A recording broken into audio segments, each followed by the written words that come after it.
meant because I was tall, but thanks.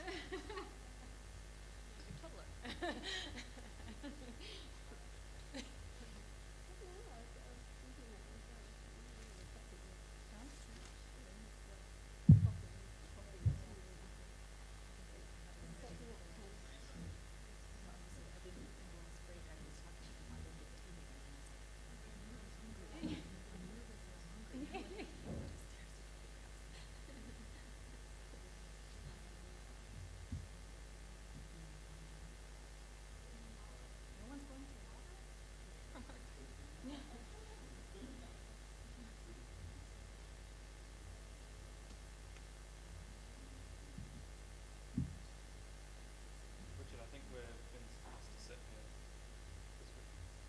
Yeah, panelists. You're speaking, right?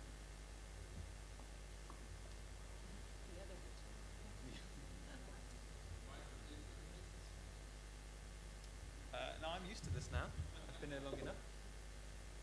You have to dress for the indoors in Bangkok, not the outdoors. Yeah, 3 or 4 layers.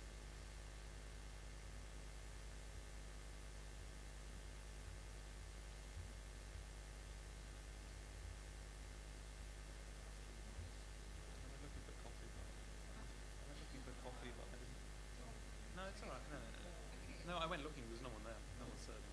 Just leave it. Oh, that's a good idea. Everyone will need food.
Well, I think it's a lot about regional, like the regional cooperation, what needs to be done. Which I'm like, I don't know how to speak about that because I'm not really familiar with the stakeholders, you know? So I'm like, I can talk about the European context.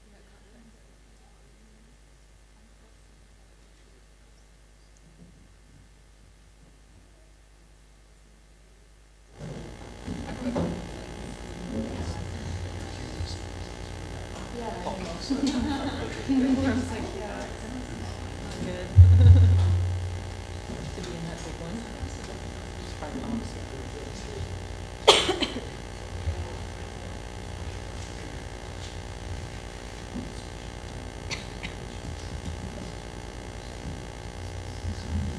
Yeah. I think so. Frank, where are you going to sit?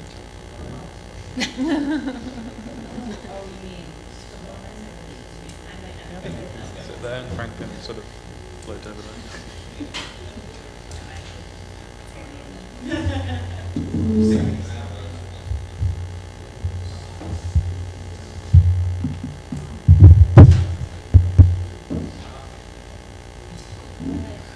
we have to present sitting? Present sitting. It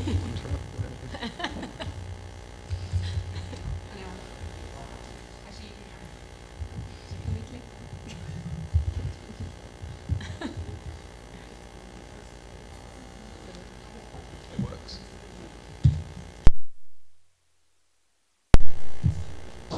That's what. Left and right. I saw This one does. Oh, that's the old pointer.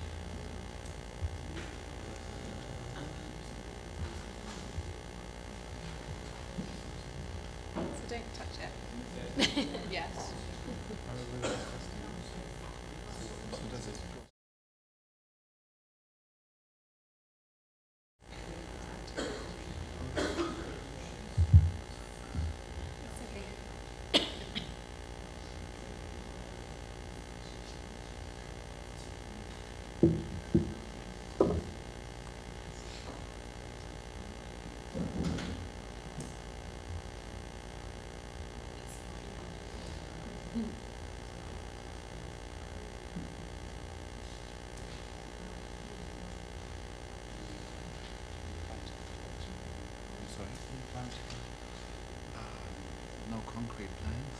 I'd love to, but I don't have a reason. You think there's something? Yeah.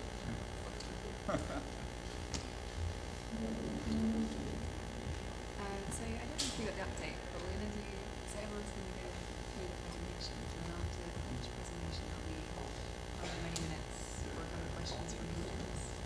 And then at the end, we probably don't have time to do all those questions. So we're just going to do one kind of general question to the audience. So we won't be following those discussion questions at the end. That's okay.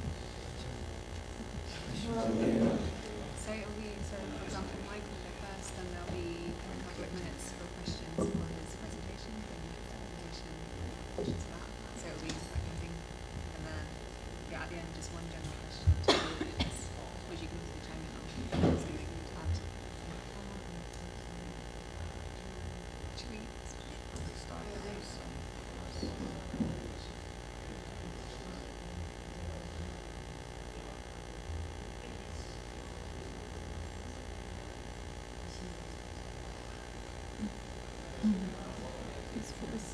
Michael.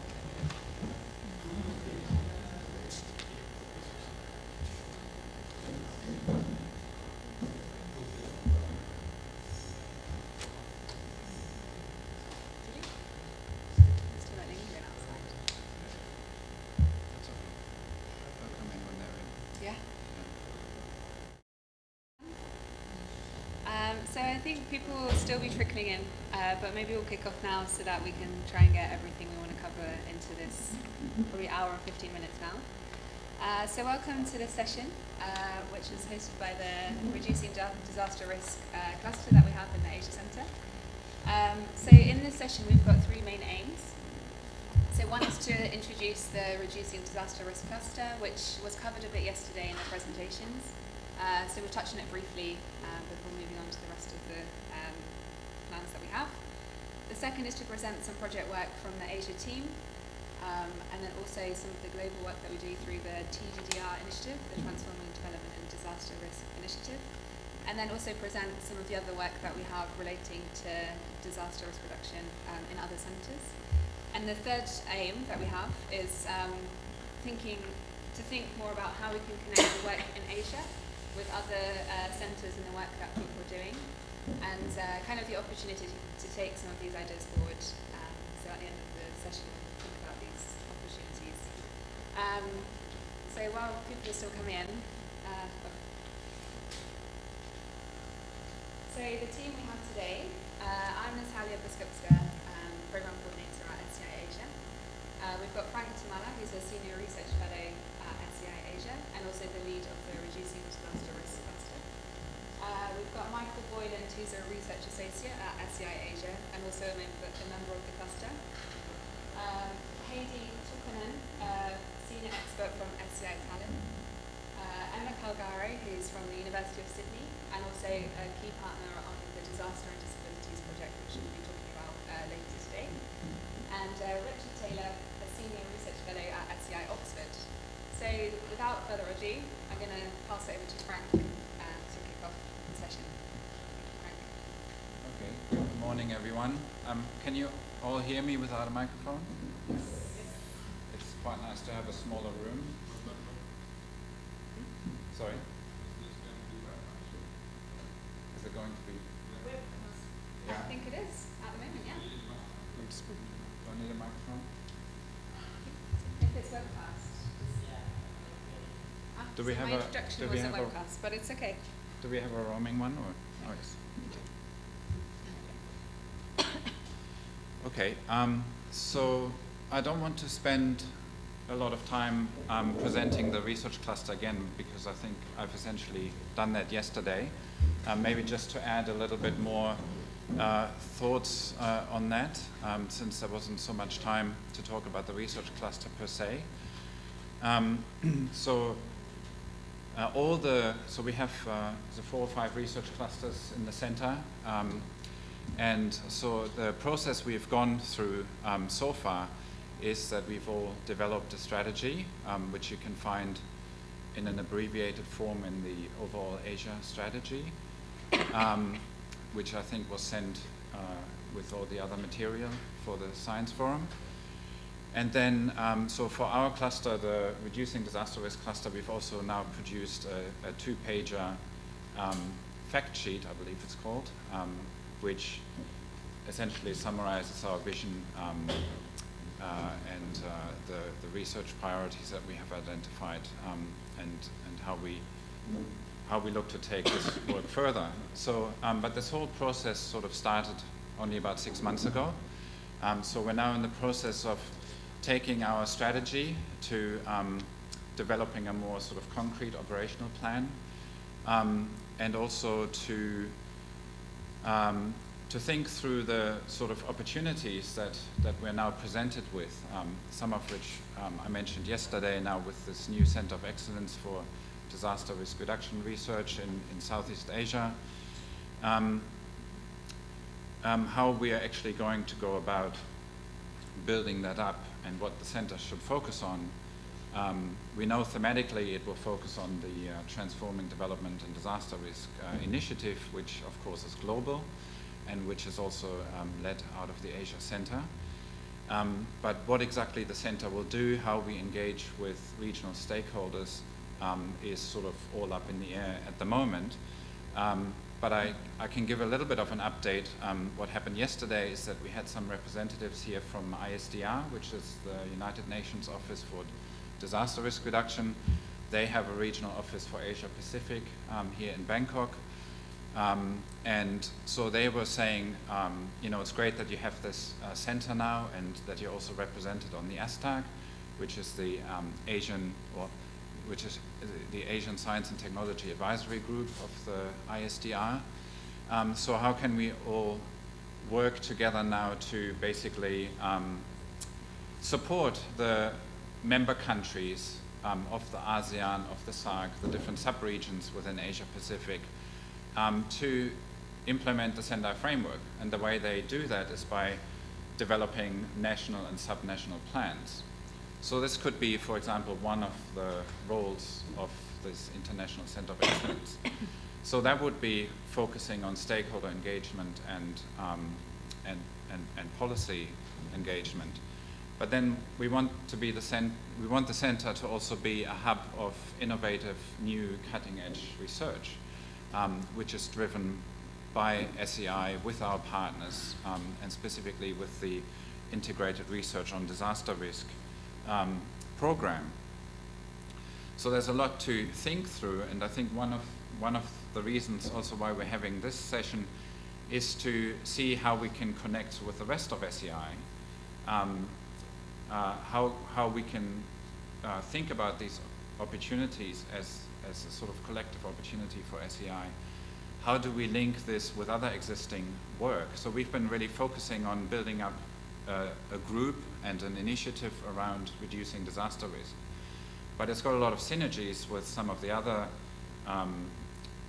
projects and themes and initiatives that SEI is undertaking. And within the cluster, we have identified these 4 research priorities. So we have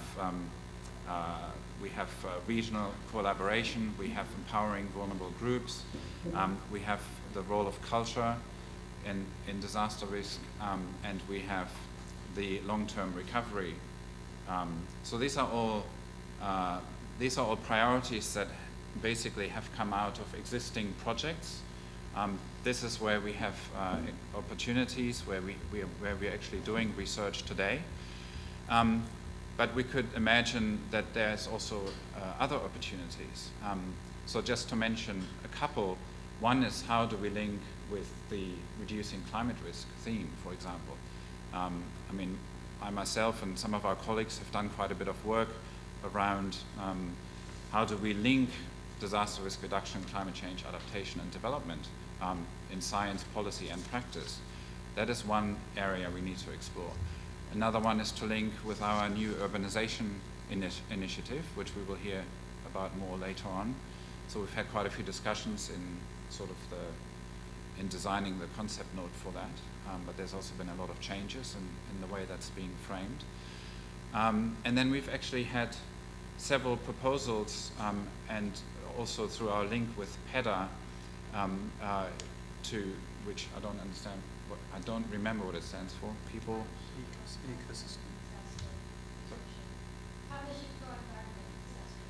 That's it. So basically focusing on ecosystem-based approaches for disaster risk reduction, climate change adaptation. We actually had a proposal jointly with UNU EHS last year. We had another proposal with ETH Zurich, and we're in the process now of developing another proposal on this.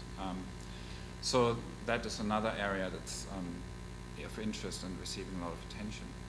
So I'm just going to leave it there and hand over to our presenters, because now we will hear some of the more concrete research activities that are actually going on within the cluster and across the SEI.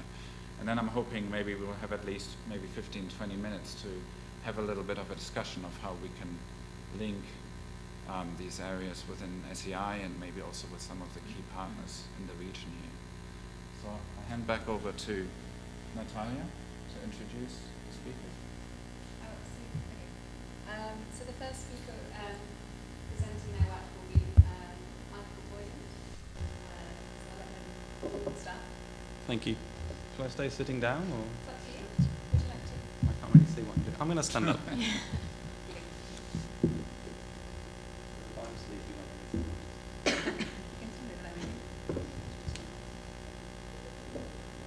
Okay. Thanks, Natalia. So yeah, my name is Michael Boyland. I'm a research associate at SEI Asia. Thanks for hosting the panel, Frank, and asking me to talk about a project that was actually the reason I came to SEI 2.5 years ago as an intern, and then I didn't finish in time, so Frank said me so. Yeah, so there's an opportunity to stay, and I'm really happy to be able to present the results of this research project. That's led by Frank and SEI Asia, and it's a consortium of research partners in 4 countries. There's a picture of us there. They're all from different organizations in Cambodia, Vietnam, Thailand, and the Indonesia case study was conducted by SEI Asia.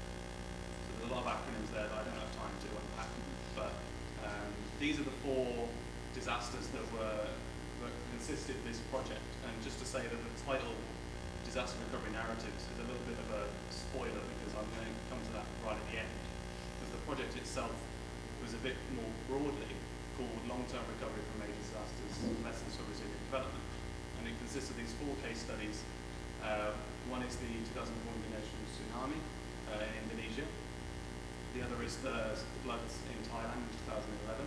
And the other one is the 2000 to 2001 floods that happened in the Mekong Delta in Cambodia and Vietnam.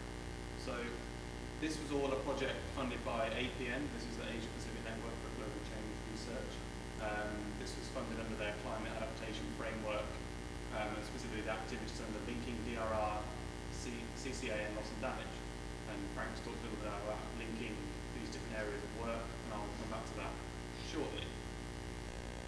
So the rationale really for why we would look at disaster recoveries, there's a few different points I just want to touch on here. I think we know from today and yesterday that disaster risks and disaster impacts are increasing in Asia. It's not a new phenomenon. There's complexity in terms of how climate change affects frequency and intensity of hazards. But then from the vulnerability side of the disaster, there are a number of root causes of vulnerability that are not really being addressed, whether it's poverty, inequality, how development is not risk informed, and governance and so on. And because of all of these factors, disaster impacts have been increasing in Asia over the last decade or more. And to build on that, the recovery phase is sort of a classic phase of the disaster risk management cycle that is relatively under-researched, whether it's compared to response or preparedness. You could argue they're all under-researched, but recovery seems to be relatively under-researched. And then then thinking of those phases, they're thought of as quite discrete phases that a society or community would go through relative to a disaster, but in reality it's not really how it works. You know, response into a recovery is quite a muddy process, different actors, different timing, there's overlap, there's synergy, but there's also conflict. So we want to understand what happens in that long-term process in those phases. And there's literature on how disasters and recoveries are what's called a window of opportunity. Of course, the factors that led to the disaster are linked to development, so if a disaster has occurred, there's an opportunity to use development aid to build back better, if you like, build resilience, so that the disaster wouldn't have such a large impact in the future. And all of this really means there's a need for innovative solutions. I thought transformative as a question mark, because we're still trying to work out if it's innovative, does that mean it's transformative? What is actually a transformative solution to these increasing risks? Resilience building is kind of a catch-all solution that's banded around by a lot of actors. We learned a lot yesterday, but I think it needs to be a bit better understood. And the science on it is not really translated into policy. I think there's an acceptance in policy that resilience is the future. The literature is more of a two-sided debate. So I just want to take a quick sidestep into loss and damage that I mentioned earlier. We use this to frame our research, and we kind of adopted our own definition of what loss and damage is. And I just wanted to kind of address that there are many different understandings of loss and damage. SEI does a lot of work on loss and damage in purely the climate change context. It's been called kind of the third pillar of climate action. It wasn't mentioned yesterday, but Richard should use it. People call it beyond adaptation, and I guess Richard Klein may have a comment or two, but this is from a discussion brief by people at University of Oxford, talking about the different understandings of loss and damage in practice and in policy. And one of theirs is calling loss and damage an additional mechanism to address risk, including DRR and so on. And I think that's the closest framing that we have in our research. So our research objective was just simply to improve the understanding of loss and damage systems in the context of recovery. And the second one, the recovery narratives, is in red because we kind of inserted that after we've done our research. So I think it's important to acknowledge that you may set out on one path of research and then you conduct your research and some additional findings come out. So I'm going to talk about the recovery narrative side of the research towards the end. And those are our research questions, and this is how we're defining a loss and damage system. Systems, formal and informal, which help people recover and cope with the impacts of hazards, including climate change, because of course we're talking about tsunami, which is not a climate-related hazard. And that also expands to slow onset impacts of sea level rise and so on. So this is a snapshot of our results on the loss and damage system side. I'm not obviously going to go through all of this, but just to say this is how we kind of framed our results. So we have our 4 case studies, and we have these different types of a loss and damage system that are active in each of the recovery. We have a livelihoods component, infrastructure component, financial, and non-material and ecological right one. So in fact it continues on the screen. So this is just to say that because of how big these disasters were, because of the complexity of the recovery in terms of number of actors and so on, time length, there was a real variety of actions that took place that we are framing as a loss and damage system. Well, they all come together to form the loss and damage system in a particular place. And then we kind of moved into trying to boil that down into some kind of analysis. So the blue column is how we kind of tried to analyse and characterise loss and damage systems. 2 examples there from Thailand and Indonesia. So we wanted to think about who were the target group of the loss and damage system, what sort of timing did this have, was it a short-term measure, was it a long-term, through different phases, what kind of level of resources were put into this, financial and otherwise, what was the scale of implementation, we have local in some contexts, we have national or subnational in others, where was the decision making done, Thailand, national government and so on. In Indonesia they established a coordinating agency at the national level to conduct a wide-scale recovery. And then the legitimacy of the recovery.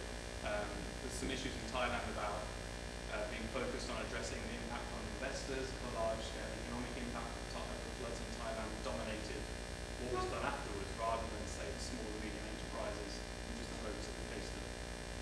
So that's a long-way talk. So what can we kind of say about how we might improve a loss and damage system? So this is picking on a few examples of the main loss and damage systems that we used in some cases. So insurance was a major focus of the Thailand case study, but it was found that access to insurance before the disaster was very small and medium enterprise owners. So we have to think about covering that increasing that coverage, but in the context of climate change, that's quite a big challenge for the insurance market and so on. In Indonesia, cash for work was used for a long time as a way to give affected communities short-term money for the long-term process of rebuilding, cleaning up, and then it went on and on and on. It seems to have a long-term economic impact. Inflation is a big problem in Aceh. Prices are way higher than they were at the time.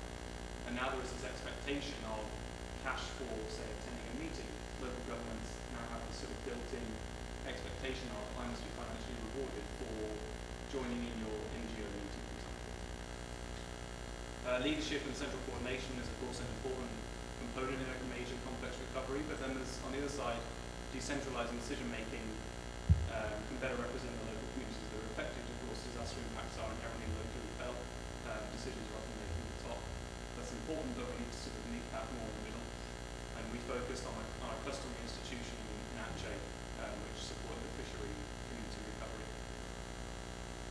And then I think more broadly, development in the context of recovery is more risk-informed. That seems to be a direction that we're moving towards. How do we mainstream risk reduction in different sectors? This is not really the focus of the research, but I think it's an important point. And then there's been some research done before us on the short-term needs of a disaster. Of course, you need to recover. You need to rebuild your house as quickly as possible. You need an income. But if an NGO comes in and wants to do it in a different way, then maybe a delay and so on. So how do we meet the short-term needs and the long-term needs at the same time? Okay, so now disaster recovery narratives. This is something that came out of the research sort of unintentionally, if you like. And we sort of really realized that these disasters were framed in different ways by different people. And the narratives literature is kind of broad, and I'm not really going to go into what narrative is, except that it just seems to be the word for story that researchers use to sound important. But in our context, some of these really frame the process. Build Back Better was a 4 to 6 year process that the coordinating agency was in place for that time. But it was a UN-driven mandate. It was Bill Clinton as the special envoy. This was their process. They put in the principles of Build Back Better. They looked great on paper. But when we got and spoke to local actors and local communities, Build Back Better is not really evident on the ground in some cases. So infrastructure and housing, it may be evident, but livelihoods perhaps not. And we have also early restoration in the Cambodia case study, linking relief, rehabilitation and development, something that came out, again, as a way to link these phases, but it's quite a theoretical, abstract concept. It doesn't really have any concrete examples on the ground. And then empowering local communities is something that sort of appears in a lot of disaster recovery narratives to varying degrees of success. So for some reason that bullet point is the most important one. I don't know why it's there. But this is just a few points of analysis about narratives to wrap up. Disasters are sort of socially constructed, and I think the recovery process is also socially constructed by the most important stakeholders, rather than perhaps the most affected people. Aceh is a complicated case because it was closed as a province to outside influence before. There was a civil war, of course, that ended. That was a positive impact of the disaster. But it made the recovery for international actors very complicated, and a lot of coordination was done by the government. Donors and, of course, national governments are some of the important actors that are building these narratives. Varying degrees of success of understanding the local needs, how they link up with local community actors who have the trust and the understanding of a community. And the narratives evolve. As I touched on, linking relief, rehabilitation, development was mentioned in the early phases of Aceh. Build Back Better then came in about 12 months later from the UN. And as I mentioned at the beginning, recovery is not really a discrete phase. It's not really a linear process. Things are redone. Things are done in parallel. Things are in conflict. And the narratives kind of indicate how recoveries differ from one region to another or one disaster to another. And this is really to who owns the discourse. I think to the international community, Build Back Better is very well known. It went into the Kyoto Framework for Action the next year. It's now in the SEI framework, and it really came from the tsunami. But we need to learn lessons of how it was implemented there for future recoveries. And this is going to be the framework that we'll use for all major recoveries in the future. And this is alongside control resources and power. This really helps to aims of the recovery. Build Back Better sounds great on paper. How do we measure that? How do we improve on that time after time? Because disasters aren't really going to go away, which is why the focus is on resilience building. And then this comes back to our points about loss and damage existing as part of recoveries and trying to link climate change communities, disasters related communities. I think loss and damage may be a good entry point for this. Maybe we can discuss that afterwards. So yeah, that's all I've got. Frank asked me to put a photo up. So these are some publications that came out of the research. We have some individual case studies in Indonesia, a client case study, which was a nice opportunity to feed into a new book, the first book on DRR in Indonesia that came out just last month, which Frank took co-editing. So that's it. Thank you very much.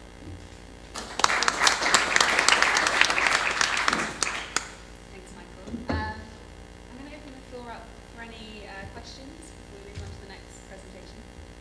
Okay, two questions in front.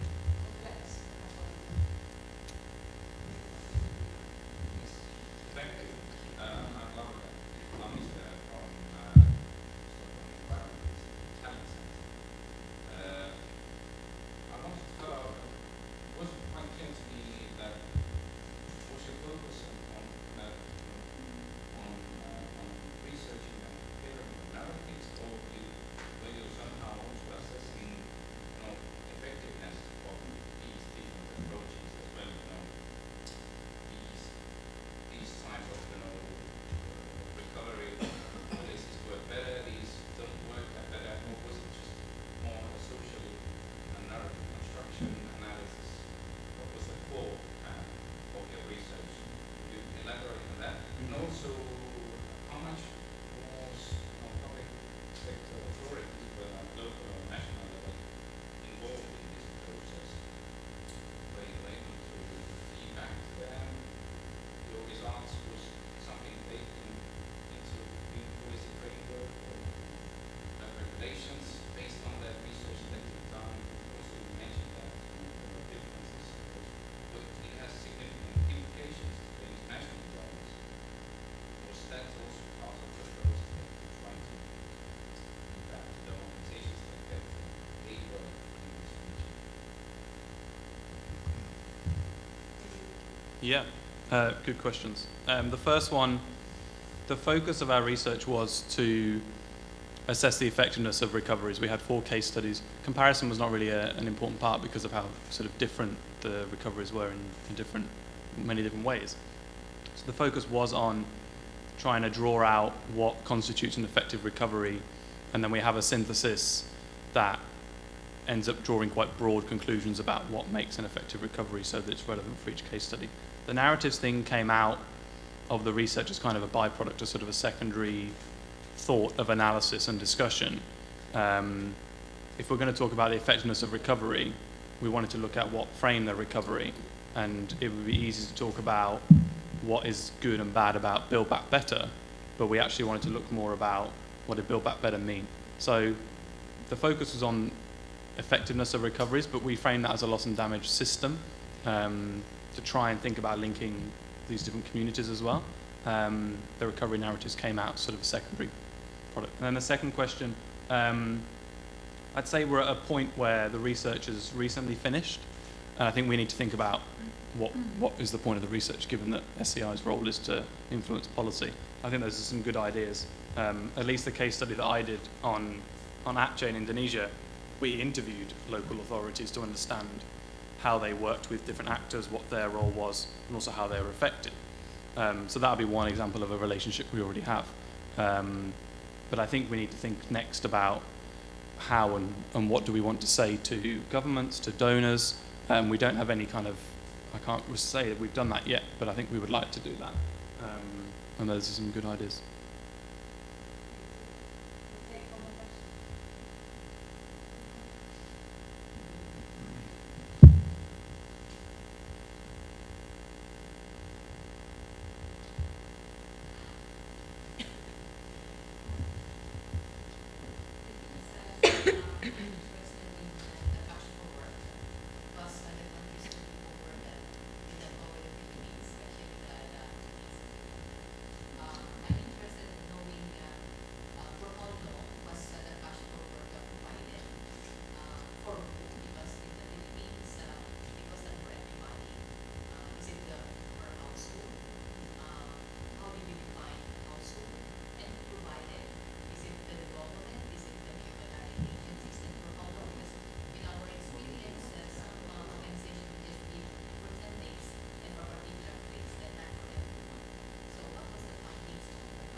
Thank you.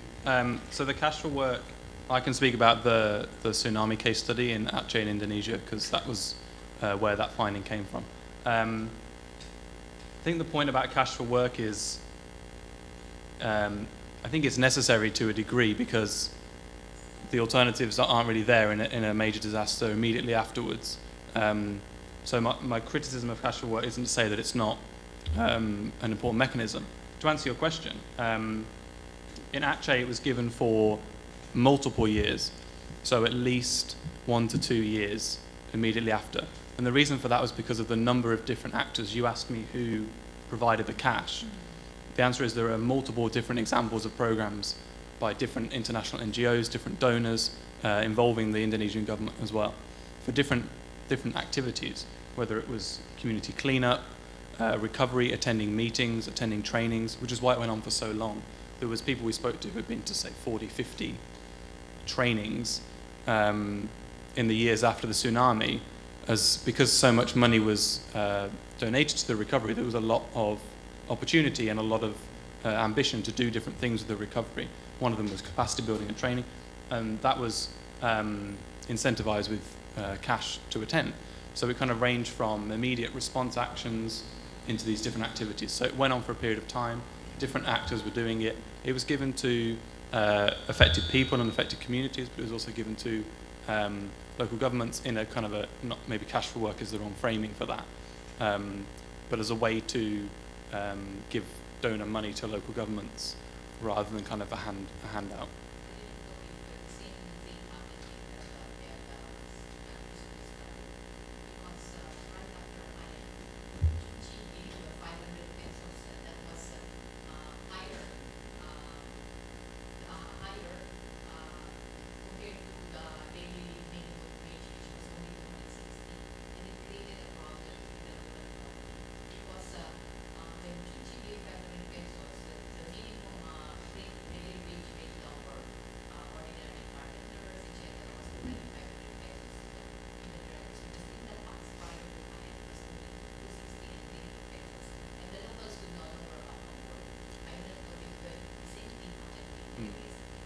There was a similar finding in Aceh, because the amount of money there was no time for kind of an assessment of what constituted a local wage or an average income for different communities. We focus on fisheries communities recovery. There was no assessment of how much money they would need to rebuild their boat, for example, or all these different things. So a similar thing happened, and that led to the inflation that I talked about, really rapid price increases, also because there was a huge international community that descended on a particular place. And then this other finding that people talked about this sort of gotong royong, which is this Indonesian sort of principle of mutual cooperation, and people kind of pointed to that being eroded a little bit by this cash for work, incentivized by money rather than incentivized by helping out your neighbor and so on. So yeah. Okay, I'm sorry, but that's all we have time for questions for Michael, but he'll be around after if you have any questions. I'd like to move on to our next presenter, Heidi.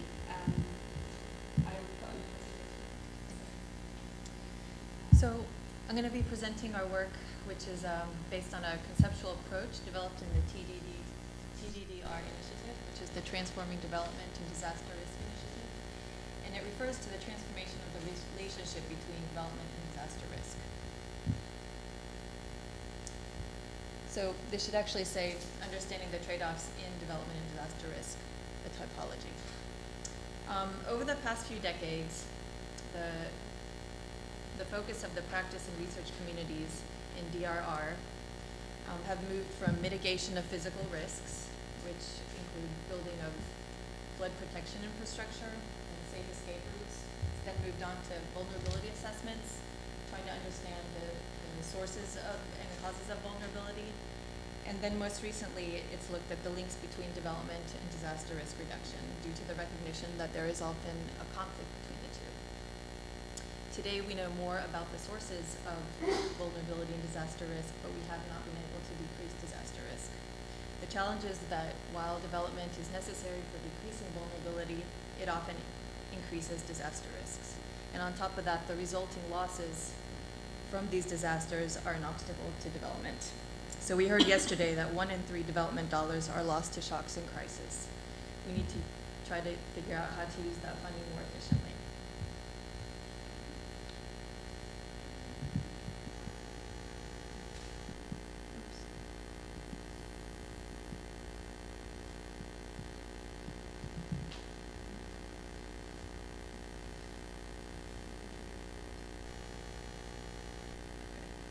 This was an older slide. In TDDR, we have been trying to examine this relationship between development and disaster risk by exploring the trade-offs in the decision-making processes to understand why decision makers are making decisions which increase disaster risk, to understand their decision-making context and the perceived gains, how risks are prioritized, and how trade-offs are framed. We feel that this is important to successfully reduce disaster risk. So why trade-offs? Trade-offs are a choice between 2 desirable but incompatible features. They're inherent to sustainable development and they exist at all decision-making levels, from individual to national government. Actions supporting one goal can conflict with another. And for example, in some areas, economic gains from the development of coastal areas then increase the exposure of people and assets to hurricanes. Yet, as we see from the picture above, we build in coastal areas, and after disasters come, we rebuild in coastal areas. Although we cannot eliminate these risks, we can better manage and reduce them by understanding the trade-offs. As a part of our approach, we have identified 5 types of trade-offs common to decision-making related to developments and disaster risk. The first one is power. The power trade-off is about participation and inclusion. Who gets to be part of decision-making? How is power shared? Inclusion and power relations determine the agendas. The appropriate level and means of involvement need to be determined on a case-by-case basis. This trade-off also relates to the accountability of decision makers. The next trade-off is equity. This trade-off relates to how development gains and losses are distributed across the population. Decisions result in winners and losers, and as with power, changing these relationships and the current distribution of gains and losses can face high resistance. But it is key to altering the relationship between development and disaster risk. The temporal trade-off looks at the short-term versus the long-term gains. Maximizing benefits today may result in losses in the future. Often those losses are, however, discounted in decision-making processes. How to balance these, especially when the risks mean uncertainty. Also, how do political and planning cycles affect how these trade-offs are considered? The risk trade-off is about how risks are weighted and prioritized against other risks. Often, decision makers face many risks, and sometimes decreasing one risk increases another risk. For example, in the Philippines, in Tacloban, people have opted to remain in high-risk areas despite having a place to relocate to due to their livelihoods. Prioritization is also often based on cultural factors and social norms, awareness, perception, and probability and timing. This context should be better understood in order to really build back better. And finally, the aggregation trade-off. This weighs macroeconomic development gains against disaster losses. A key issue is how we measure the gains and losses and whether the benefits are growing faster than the losses. For example, this could be comparing GDP growth alongside the environmental and social losses.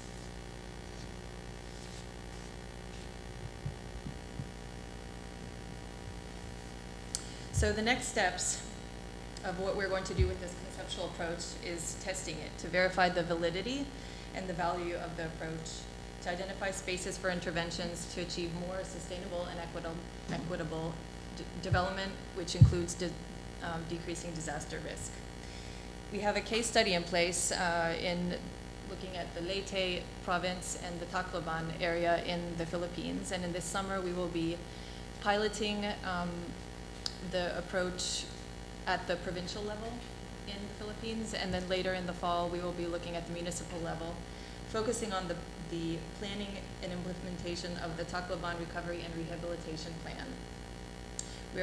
In this testing, we will have discussions with stakeholders to identify which trade-offs were involved in the planning and implementation, as well as the results of this implementation. And then we also need to look at how to operationalize these concepts to support decision making in the future. And I think we also just published a discussion brief based on this one. So that's available as of this week. Thank you.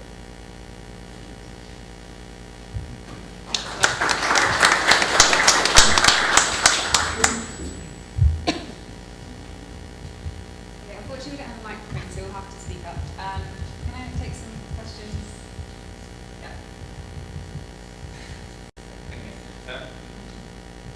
You mentioned that the narratives at local level and national level tended to be slightly different. And you were talking about the power trade-off. So can you elaborate then can we expect to have that somehow a more inclusive process? You have more unified narratives along all the levels of people involved. What is the power trade-off actually? Can we expect that if the process is more inclusive, we get better results, it's more agile, Yeah, I think this is maybe what we will try to be gathering in our empirical work, since we have the conceptual approach and we've looked at a theoretical application of it. But we hope to get those kinds of ideas through our empirical work, which we expect that in certain phases of recovery or in the disaster risk recovery cycle, or disaster risk, is it recovery cycle, that the different trade-offs will be more important, and maybe at different levels, at individual level, community level, local and national level, maybe also the trade-offs will come out differently. But yeah, it's hard to answer that question right now because all we have is the conceptual approach.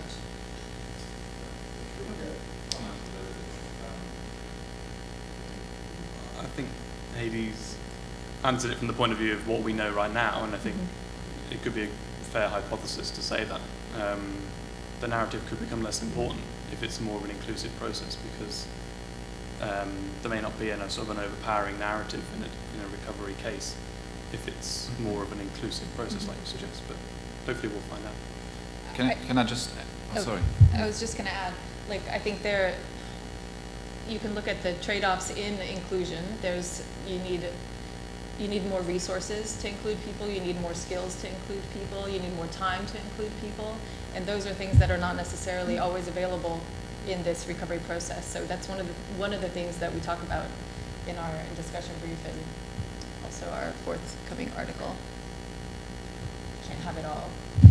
Just wanted to add that I think the issue with the narratives is also that these narratives exist at the same time too. I mean, you may have a dominant narrative, but it's also different stakeholders that may be perpetuating or promoting a particular narrative.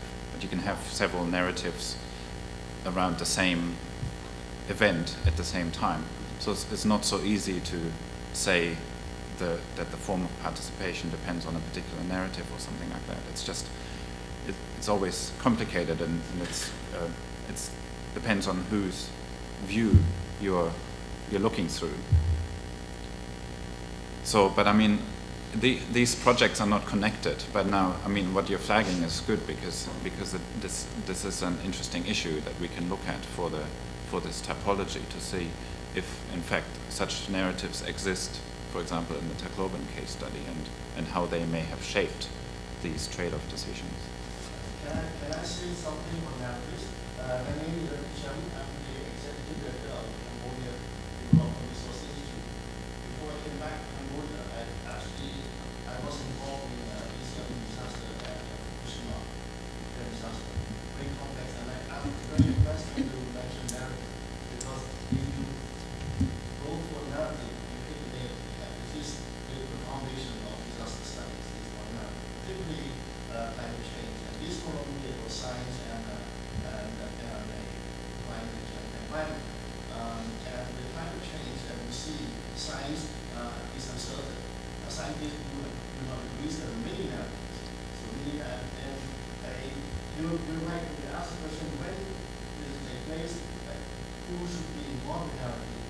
started from the beginning, from the first hour of disaster. It took us 6 years to get to the community because of many reasons. So narrative must be, based on the introduced concept of science technology studies, STS, and the nuclear disaster is not irrelevant to Southeast Asia because Vietnam is planning to deal with the and nuclear disaster is a compound of natural disaster and the rest. So the narrative, I believe that if SEI look in that direction, it would be very beneficial and get involved, and most of all, get the scientists to involve that, how scientists, natural scientists, and I saw that from the Japanese colleague, they have a problem accepting storytelling. And storytelling is more important than finishing that they like piece of radiation. They want to be a story when they connect because their life is disrupted. On the other hand, the scientists want accuracy. They give numbers, millisecond, 20 millisecond. And this misunderstanding can be at least mitigated only if you come with a narrative. And as a result of initiating of this STS that I introduced at the International Atomic Energy Agency with the government and with the prefectural government of Fukushima, now we have a result as an academic response, one PhD in disaster studies at Hiroshima and one master degree at Fukushima Medical University. And that is so important. And our group now is looking at certain scientific studies as a framework and with two big philosophical framework. One is epistemology. And I saw yesterday a talk, like a slide on the players in the environment. You have the scientists, policymaker, private sector, and civil society. And I was shocked to see that scientists are producing knowledge. It's wrong because in the environment, the narrative, the construction knowledge is co-constructed. Civil society has the knowledge, policymaker has the knowledge, private sector has the knowledge. So in conclusion, that if you want this narrative, and I would encourage you to do, I would be happy to work with you because it's very interesting that this narrative should be involving all the stakeholders. If not, nobody would agree with that. There's so many narratives. I'm afraid we're going to have to move on to the next presentation, but after the session. So thank you, Hazy, for your presentation. We're going to have to move over to Emma Calgary now.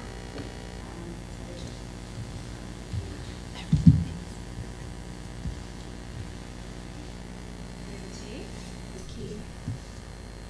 So thanks everyone for having me. I'm the imposter on the stage because I'm not an SEI person.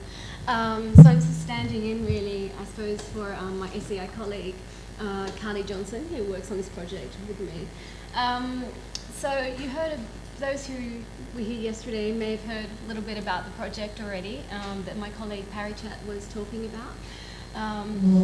And so we're working on a project, it's a year long, we're coming to the end of it now. It's been a very quick race to the finish, and we're looking at ways to include people with disabilities in the disaster conversation and the disaster process, and look to ways to transform the way they interact with disaster DRR actors, and to be included. It's essentially all about inclusion. And I'm the team lead. This project is my baby, but I have many partners, SEI being one of the key ones. So whilst I do a lot of theoretical thinking at the top, it's actually my partners on the ground, like Parry, that was on stage yesterday, that actually do the magic. So I just wanted to give you a little bit more detail about the project. Use the clicker. Oh, sorry, yeah. No one. Working on two systems, thank you. So people with disabilities are disproportionately affected by disasters. They're 4 times more likely to die as a result of disaster than those without disabilities.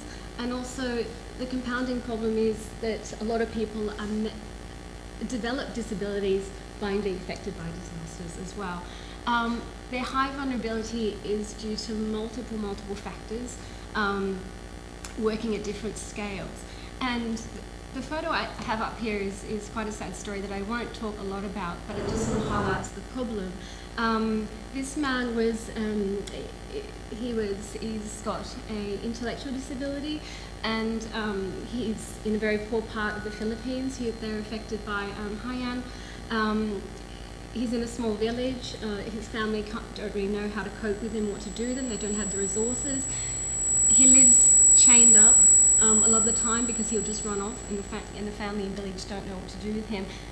He was left chained to this little hut during Haiyan, and he actually survived. So, but this sort of puts a spotlight on some of the conditions that people with disabilities face, and how poverty works into the equation as well. So, moving on to that, these vulnerabilities, if you want to look at them in sort of like a cycle of exclusion. So first of all, people with disabilities are among the poorest of the poor. And that doesn't matter if they're in, developing countries, which is obviously a lot worse, but it's the same in Western contexts as well. They're also often subject to negative stereotypes and stigmas and discrimination that perpetuate existing cultural norms and beliefs. A lot of this comes from enduring religious and cultural traditions that still consider people with disabilities to be objects of pity and care. So some of the problems we face, particularly here in the region, are karma. A lot of times a disability is seen as a result of bad deeds done by either family members or that person who now has a disability in past lives. So it's an acceptance of their lot. And that's a very disempowering, place for, them to start from and to believe, that's essentially where they belong. And of course, the families try to protect people with disabilities and disabled family members. They also try and protect the family reputations from ridicule or pity. And so they shelter their disabled members often away so that they're excluded, and shut away from society. So what does this do? Well, it limits their access to education, supports organisations, support systems, social networks, and also the knowledge they need to improve their risk awareness in the disaster context. So whilst, we talk about inclusion being a human right, but they can't participate because at the moment they often remain largely unseen, unheard and unaccounted for. Times are changing, progress is slow, but at least this is on the agenda now from a DRR space. So the 2006 UN Convention on the Rights of Persons with Disabilities and of course the Sendai framework, they both mandate for stronger inclusion of people with disabilities in disaster risk reduction. But the problem is the pathways to get there remain very unclear. So what do we do about it? Well, we have to change the script. We have to change the way we think about this problem. We have to put people with disabilities in the centre and then work from there. And that doesn't just include people with disability, it includes other minorities. The equation is the same, so we have to start from a different base.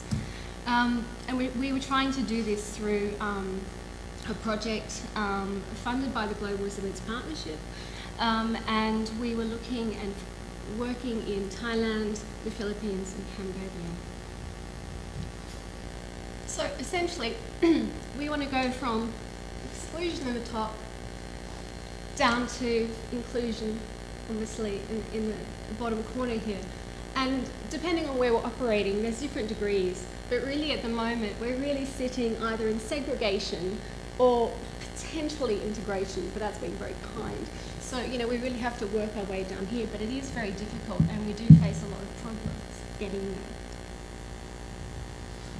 And that's because we face a lot of lived complexities to make inclusion a reality.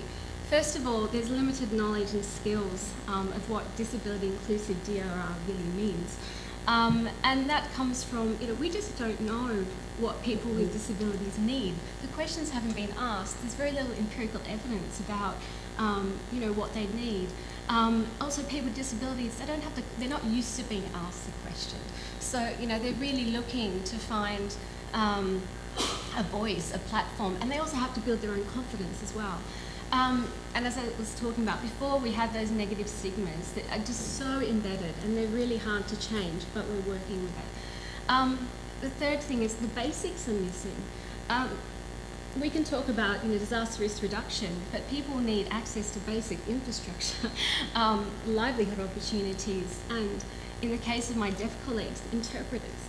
How do you communicate? If you're deaf, how do you communicate with the rest of the world if you have no means through which to do that? And as a hearing person, we're starting working with the deaf community a few years ago. It is actually quite confronting, because even as me, I'm not proud of it, but even myself, because it's like, how do I communicate with my team? And it doesn't take much to get used to, but there is that initial barrier, and a lot of other people face that too. Another problem is weak governance structures, a massive problem. First of all, there's limited budgets for disability support. Disability is still seen as an add-on to mainstream policies in disaster risk reduction. This is something that people go, oh yeah, we'll tack that on. It doesn't work. Also, it's really unclear as to who's responsible for disability, people with disabilities in the disaster space. It's often, like within government, it's often passed or other emergency responders, people sort of pass the buck. And it might not be because they don't want to take responsibility, they just don't know where it fits. So we need to look at how the governance structures work. DRR just don't know what mainstreaming disability inclusive DRR looks like. They have no good practice models to follow. And also disabled people's organisations, DPOs, and government resources are stretched, of course. So, again, livelihoods come to the fore. That's what they're really concerned about. General accessibility and advocacy issues take precedence always. And then the final thing is information isn't delivered in an accessible form to a lot of people with disabilities. Education levels, particularly in the region, are a massive problem. People with disabilities, because they're shut away or because they don't have access to schools that really cater for them, their education levels are very low. So it's like, how do you try and explain, what you need to do to disaster? How do you explain what a disaster really is? How we conceptualize it, and make that relevant to their daily lives. That's also another big problem. So, we're taking a multi-stepped approach, because we really realise that, just tackling one of these problems isn't going to work.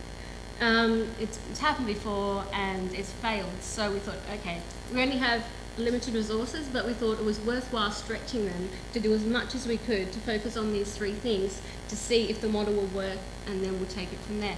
And we're proud to say it has. So the three focal areas are to improve knowledge and skills.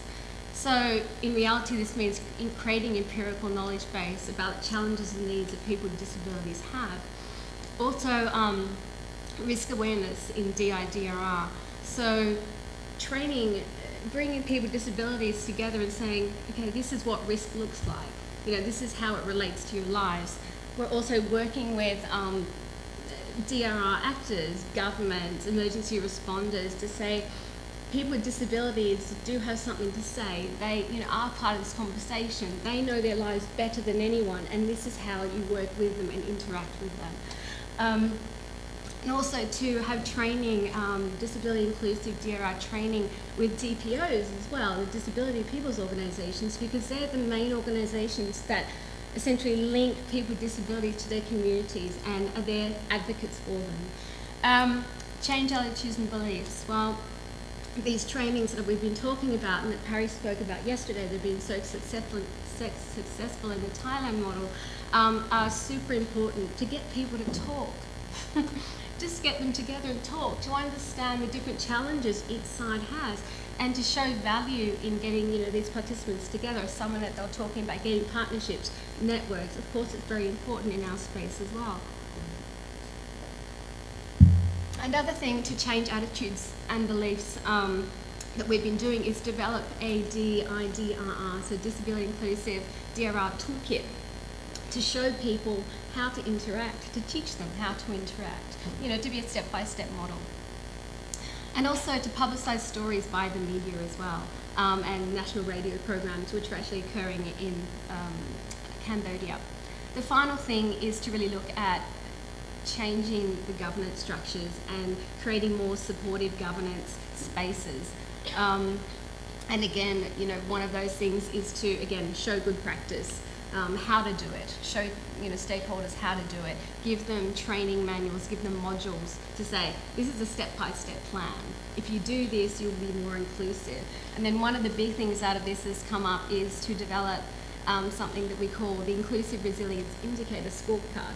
And that's been developed by my one of my Philippines colleagues, Jerome Zayas. And what that does is it gives organizations, governments, disabled people's organizations, and other actors basically a scorecard to say how inclusive are we being. They can literally tick a box and then they'll see where the weaknesses are.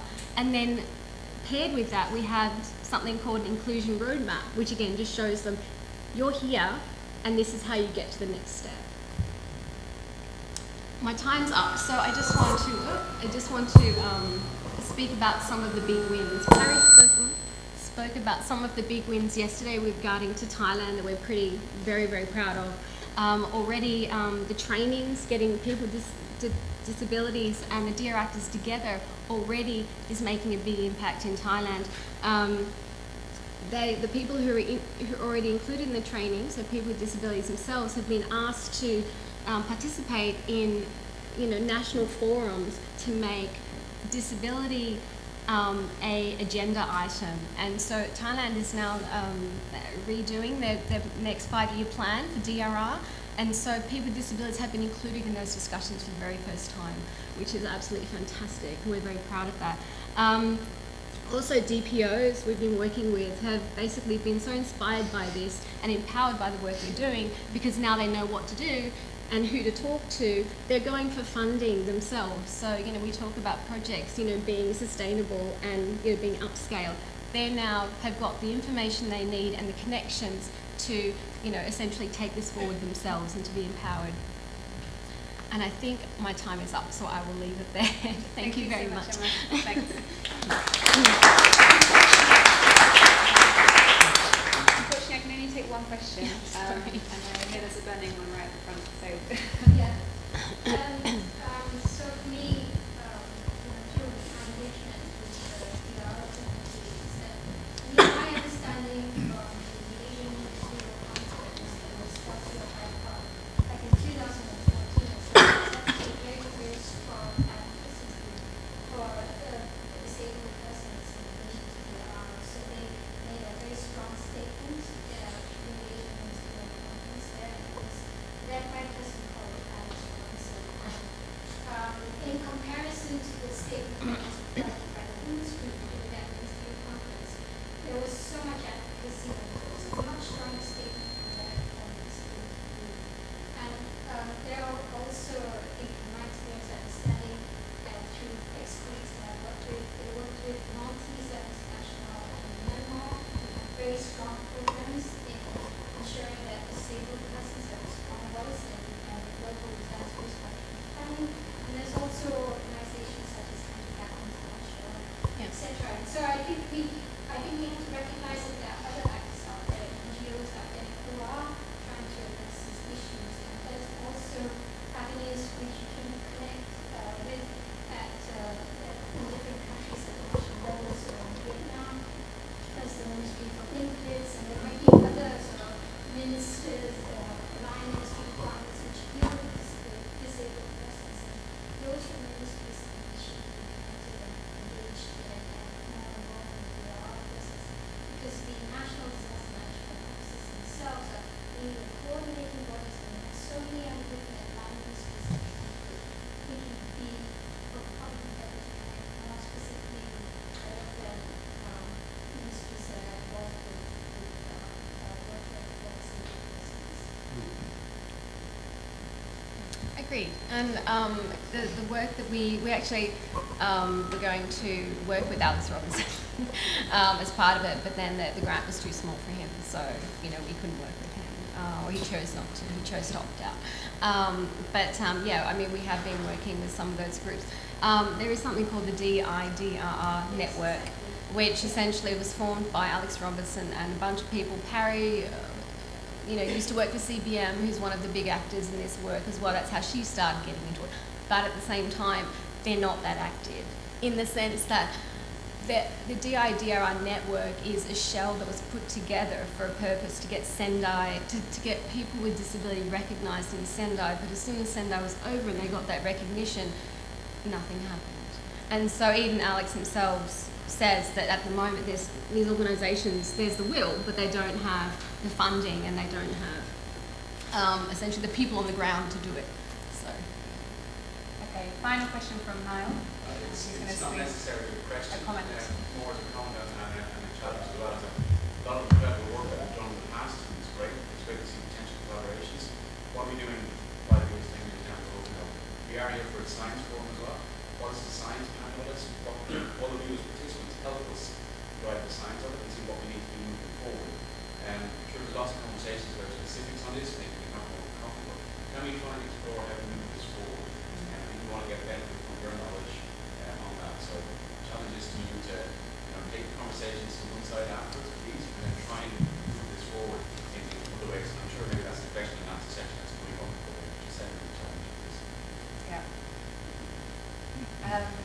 I'm getting disturbed by one other colleague, so we'll just squeeze one more comment in. Just to help following up on that, I think this is extremely interesting, so I have to say, learning, I'm really impressed by it.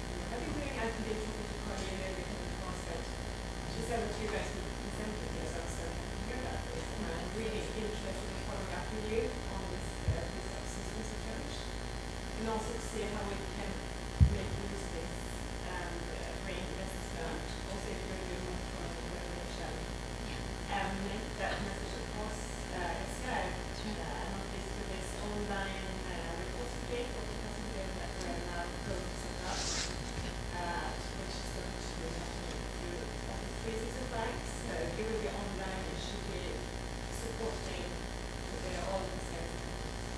So I'm happy to discuss that further with you. I mean, just want to say to you if I can. Thanks, Elsa. Thank you. Always Thank you, Emma. We're going to move on to the final presentation from Richard Taylor from SEI Oxford. Welcome, Richard, back up here. So it looks like we're going to run over time a little bit, but we did start 15 minutes late with the changeover from the rooms. So I mean, I don't want to force anyone to stay if they're really hungry, but if it's okay with you, if we can take an extra 10 or 15 minutes, that would be really great. And if you don't agree, then please feel free to walk out and have lunch before that. Thank you. Okay. This, you might have to scroll down. Yeah. Thank you. Thanks for staying a few minutes longer. I'd like to talk to you about some work we've been doing in the Oxford office towards developing a shared language for improving communication between the climate change adaptation and disaster risk reduction communities with Sakina and Julia and myself.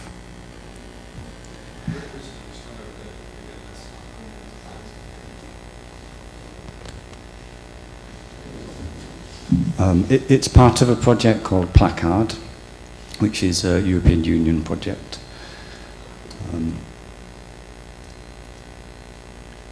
It's not a research project, however, it's a coordination, more of a coordination support project. It involves the Stockholm and Oxford office.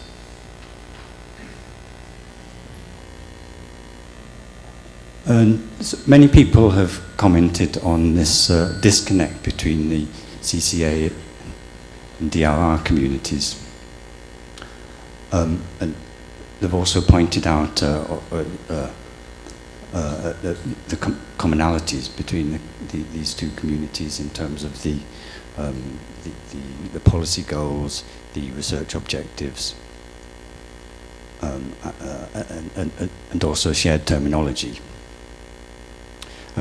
However, this disconnect has created a situation where there's quite a bit of confusion and poor communication and coordination.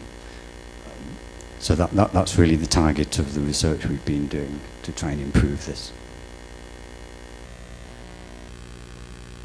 And so we've been developing a taxonomy to help improve this this communication. Taxonomy is a good way of structuring unstructured information, adding context to it to improve the way the understanding of the discourse.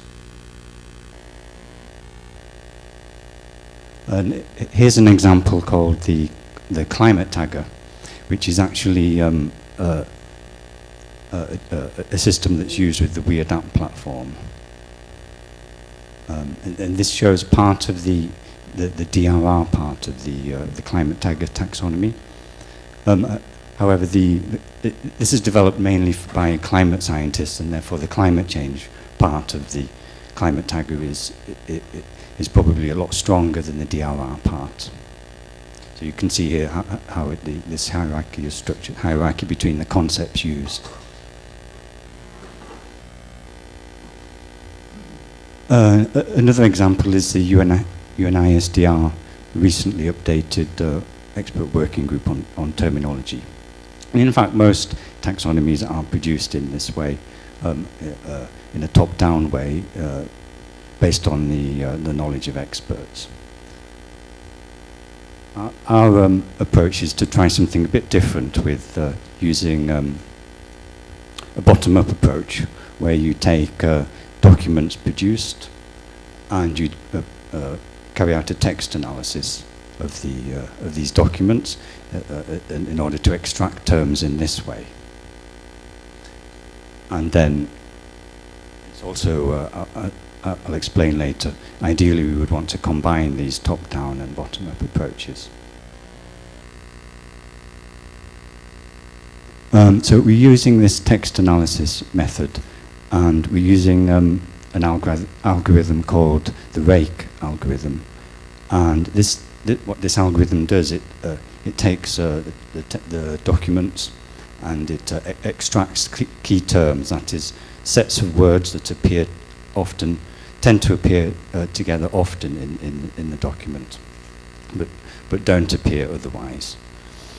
And we've been using this algorithm on national level reports. On the DRR side, we have the Yoga Framework progress reports. On the climate change side, we've been using national adaptation reports and the UNFCCC reports. So these are national level documents, and we've been doing this analysis for European countries and comparing these the language used in these documents. So extracting these terms, you can then visualize them using a type of map. Next slide. This is an example for Finland, which is thought to be quite well integrated in terms of the CCA and DRR. So what you can see here, it's a social network showing the links between the nodes, which are the reports, and the terms extracted from those reports.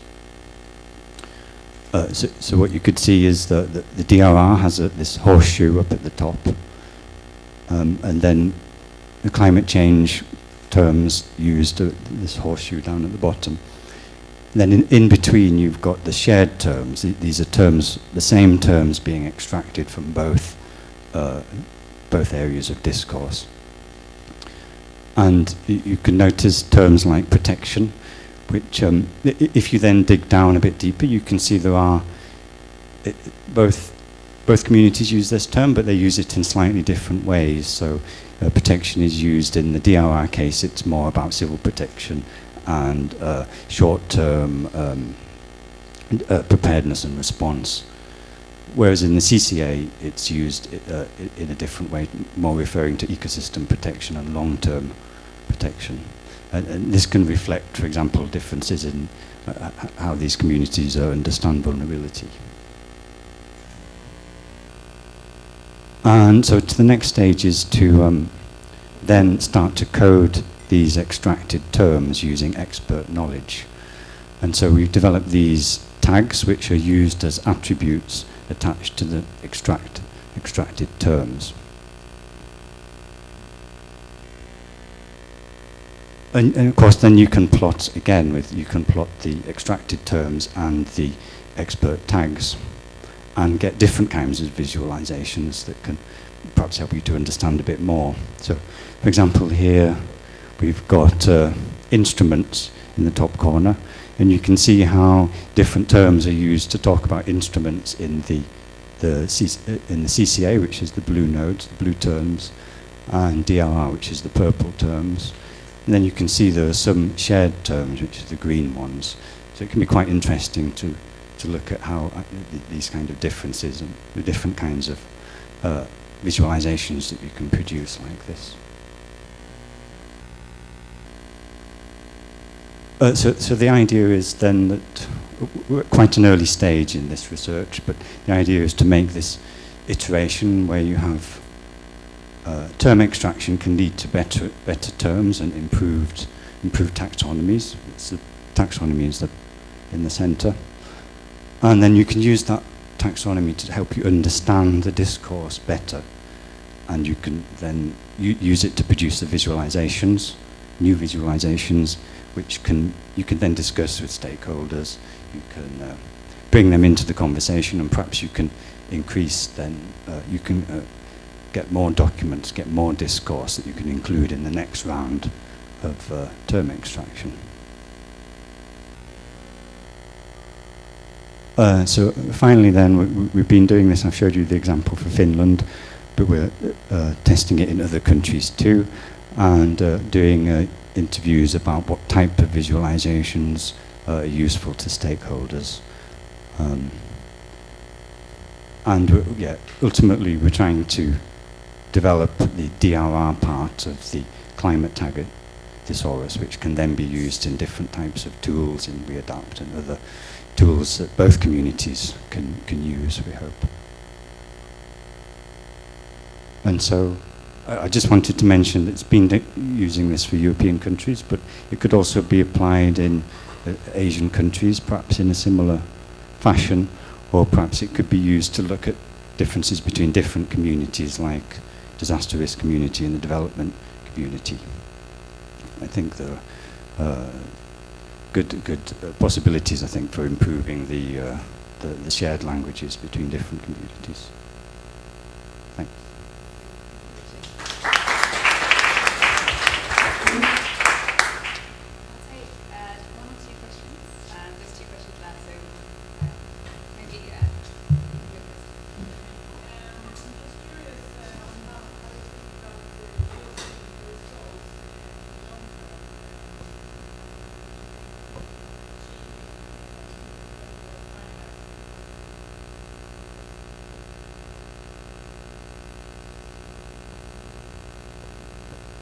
Did you say using the resource?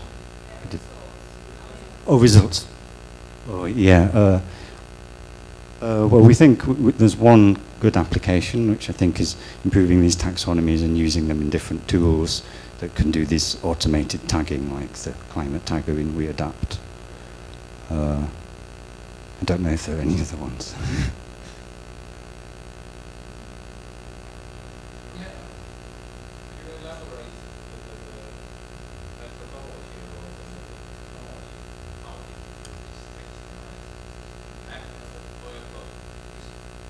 What I see is lots of work is going on in the data mining and deep text analysis and things like that. To do this, this approach would be interesting, and you went first and with the amounts of countries and stuff and so on. Was this part of it, or do you see that could go in that direction? The text analysis itself doesn't take very long. You take some PDFs and then you use a script to produce text files, accessible text files, and you then run this rake algorithm, which again it's done by a script, so we can run it for 30 countries, however many reports we have, with the best data that we can find for those countries. And then another script. This is mainly using Python and R software, and then another script produces the maps, produces the networks. So that part is quite automated, but the most time-intensive thing is doing the coding later on, where somebody goes through the extracted terms and decides which ones are useful, which ones are garbage, and which ones and then adds the codes, the attributes to those. That's quite time intensive. But I bet that in 10 years' time, we've done machine learning approach with startup sales designs. Yeah. If we want to be relevant, then again, we should in the future Yeah, I think so. I think after a few rounds of doing the coding, at least that part, you wouldn't have to do it again then for another country, perhaps, because you'd have the terms, you'd have the attributes that apply to the terms. So we'll definitely let you know if we can manage to do it a bit more efficiently. Would be good.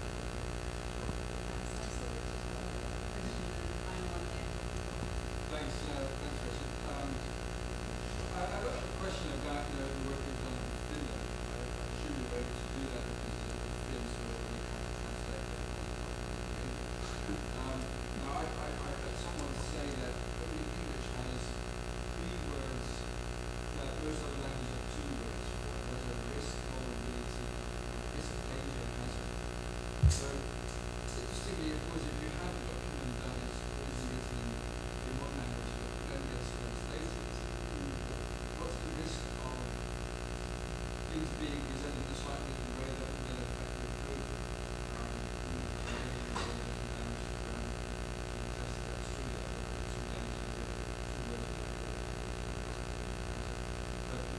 That's just one example. I mean, the word protection, for example, says to really perhaps inflict better.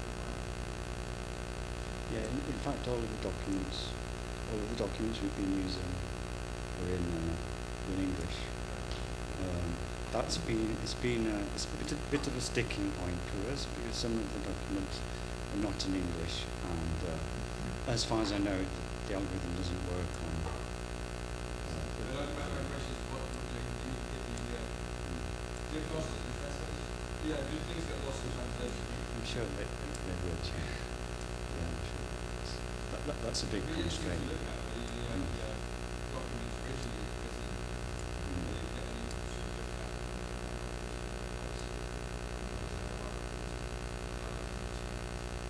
Yeah, that's why I think you need people who actually need the right kind of stakeholders who can tell you if that's an issue. That's a good thing. My name is Pakesh Kandala. I'm an associate of SEI also. You know that I'm dealing with Indonesia. And my more like a comment for the outcome we use. I just sent the email to Richard, Richard, that I'm helping a GCA project, service GCA project, and they really try to set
that's a really good idea. And what you're saying also reminded me of another proposal that we submitted to Save the Children, I think it was, where we were actually what we proposed to them was to use the Provea guidance to look specifically at child-centered vulnerability and risk assessments. And we weren't successful with that application, but I think there are other uses of Provea looking at specific vulnerable groups. I mean, it could also apply to people with disabilities or look at gender dimensions of vulnerability and risk. So, I mean, we have tools available to us already that we can use in different ways. So, I think that's a really good suggestion.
Well, I mean, I think that's one of the core ideas of the Transforming Development and Disaster Risk Initiative, is to try and understand the different ways in which risk is created through development. So what is the social construction of risk? And then, of course, to translate that into guidelines or recommendations for making better decisions around development, so that you don't create the risk, you avoid the risk, or you minimize the risk. And so, I mean, that's sort of the whole idea behind that, to understand these linkages. And of course, a lot of risks are avoidable. A lot of hazards turn to disasters, not because of the physical impact, but because of the social vulnerability. So there's a lot we can do in that space. But unfortunately, I would say the overwhelming work in the disaster risk reduction community is still focusing on the hazard and the post-disaster sort of relief and recovery, rather than prevention. So, but it takes a lot of effort and time to turn that rhetoric around.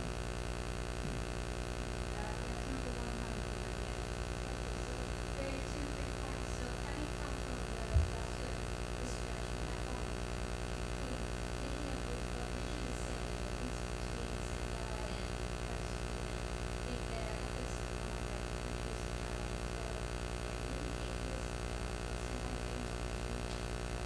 so that we can draw opportunity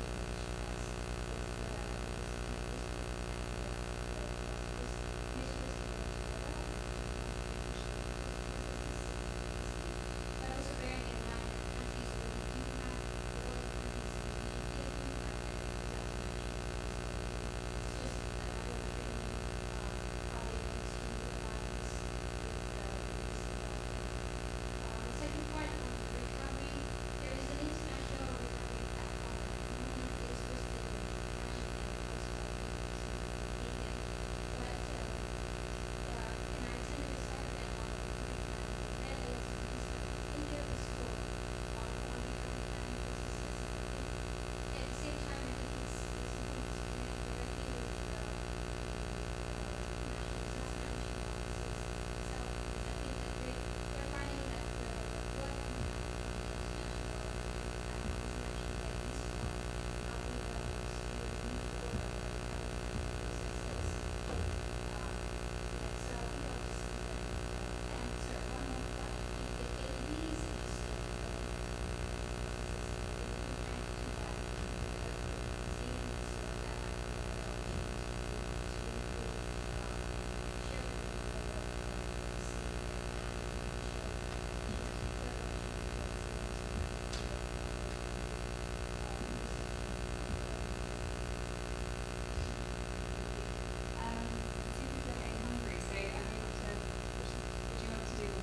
Yeah, just Okay, you will get the last word.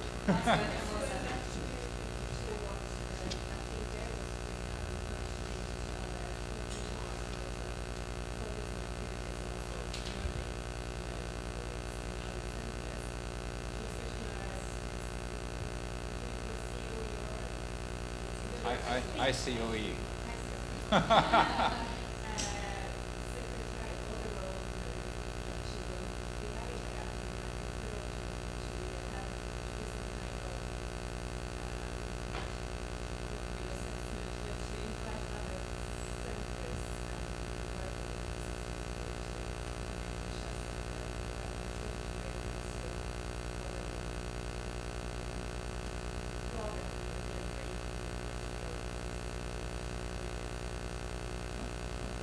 Okay, thank you everyone. I can see there's other comments and questions, so I encourage you all to come and approach the team that you met today to share your ideas and talk to them.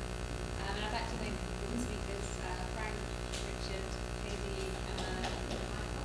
So round of applause. They're doing some great work in their region, so more of you involved as well. So thank you. Lunch. Thank you.